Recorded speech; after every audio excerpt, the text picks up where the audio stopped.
నమస్తే అందరికీ. ఇది మీ cooking in Andhra style channel. ఈరోజు మనం చేస్తుంది ఆంధ్ర స్పెషల్ గోంగూర పచ్చడి అండి. ఇది వేడి వేడి అన్నం నెయ్యి కాంబినేషన్లో చాలా బాగుంటుంది. అలాగే పెరుగన్నం, దోశ, చపాతీలోకి బాగా సరిపోతుంది.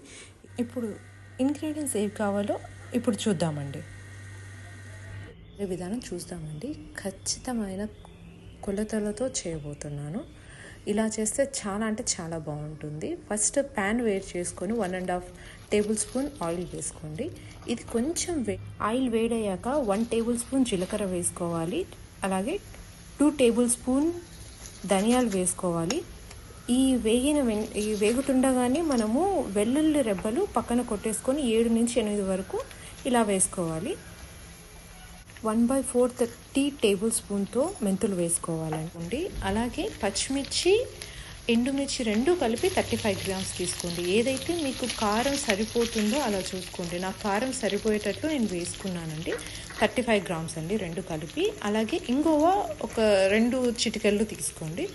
అన్నీ కలిపి బాగా వేయించండి. అలాగే ఒక రెమ్మ కరివేపాకు, ఇవి కూడా దీంతో పాటు వేస్తే టేస్ట్ చాలా బాగుంటుంది. కరివేపాకు హెల్త్కి చాలా మంచిదండి.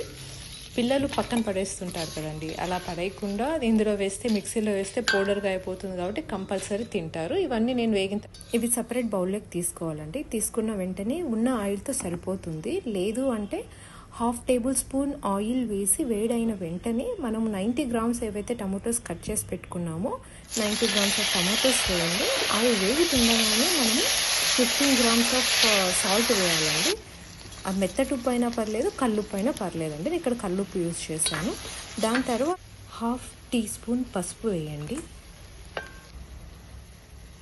వేగనిచ్చిన తర్వాత ఇలా గోంగూర కట్టలు ఏదైతే కడిగి పెట్టుకున్నామో ఈ గోంగూర కట్టలు 200 గ్రామ్స్ వేసానండి. పక్కా కొలతలతో చెప్తున్నాను. ఇవి బాగా వేగేంత వరకు మీడియం ఫ్లేమ్లో మనం పెట్టుకొని దీన్ని వేయించుతూ ఉండాలి. అలాగే 90 ml ఆఫ్ వాటర్ నేను ఇక్కడ తీసుకున్నానండి. ఇవి కొంచెం వేగుతుండగానే మూత పెట్టకుండా ఫస్ట్ అలాగే ఉండాలి. దాని తర్వాత వాటర్ వేసిన తర్వాత మూత పెట్టేయాలి.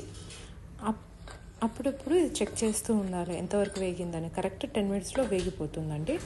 ముందు వేయించుకునేటివన్నీ ఇప్పుడు మిక్సీ పట్టుకొని వద్దామండి. కొన్న తర్వాత ఇందులోనే మనము గోంగూర, టమాటో సపరేట్గా ఉడకబెట్టుకున్నాం కదండి, అది కూడా వేసి బాగా మిక్స్ చేయండి. మిక్స్ చేసిన తర్వాత ఇప్పుడు పోపుకి ఏం కావాలో చూద్దాం.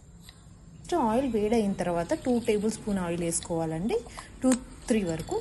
అలాగే ఆవాలు, శనగపప్పు, మినప్పప్పు, జీలకర్ర, తెల్లగడ్డ కూడా వేసుకోవాలండి దంచి, ఒట్టిమిరపకాయలు, కొంచెం జీలకర్ర 1/2 టేబుల్ స్పూన్. ఇవి కొంచెం వేగిన తర్వాత ఆఫ్ చేసి ఇంగువ వేసుకోవాలి 2 చిటికెళ్ళు. అలాగే కరివేపాకు, ఇవన్నీ వేసుకున్న తర్వాత కొంచెం వేగనిచ్చి ఇది ఇమీడియట్గా మనం ఏదైతే మిక్స్ చేసుకున్న కారపొడి అదంతా ఉంది కదండి గోంగూర, అందులో వేసుకొని బాగా మిక్స్ చేసుకోవాలి. ఇందులో కావాలంటే ఆనియన్స్ కూడా వేసుకోవచ్చు అండి. ఆనియన్స్ చిన్నగా తరుక్కొని వేసుకుంటే ఆ టేస్ట్ కూడా చాలా చక్కగా ఉంటుంది. ట్రై చేయండి.